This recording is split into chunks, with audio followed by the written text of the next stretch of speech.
दोस्तों, बहुत पुरानी बात है।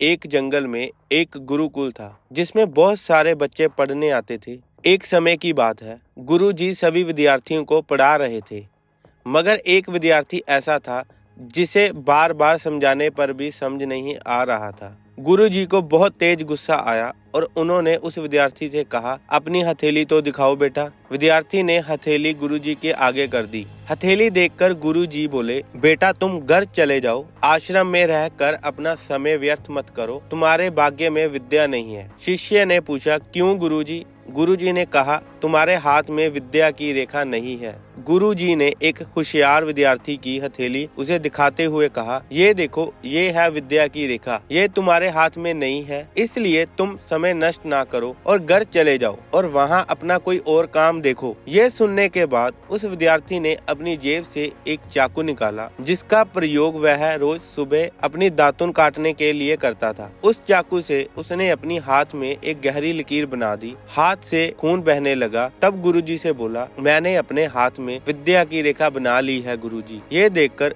गुरुजी द्रवित हो गए और उन्होंने उस विद्यार्थी को गले से लगा लिया। गुरुजी बोले, बेटा तुम्हें विद्या सीखने से कोई ताकत नहीं रोक सकती। दृढ़ता और निश्चय हाथ की रेखाओं को ही बदल देती हैं। दोस्तों, वह विद्यार्थी आगे चलकर महर्षि पाणिनि के नाम से प्रसिद्ध हुए, जिसने विश्व प्रसिद्ध व्याकरण अष्टाध्यायी की रचना की है। इतनी सदियां बीत जाने के बाद भी आज 2700 वर्षों बाद भी विश्व की किसी भी भाषा में ऐसा उत्कृष्ट और पूर्ण व्याख्या का ग्रंथ अब तक नहीं बना। दोस्तों, इस कहानी की शिक्षा ये है, लोग चाहे जो भी बोले, हम हर एक को गलत साबित करते हुए अपनी लगन और कठिन परिश्रम के दम पर जो चाहे वो सब कुछ हासिल कर सकते हैं।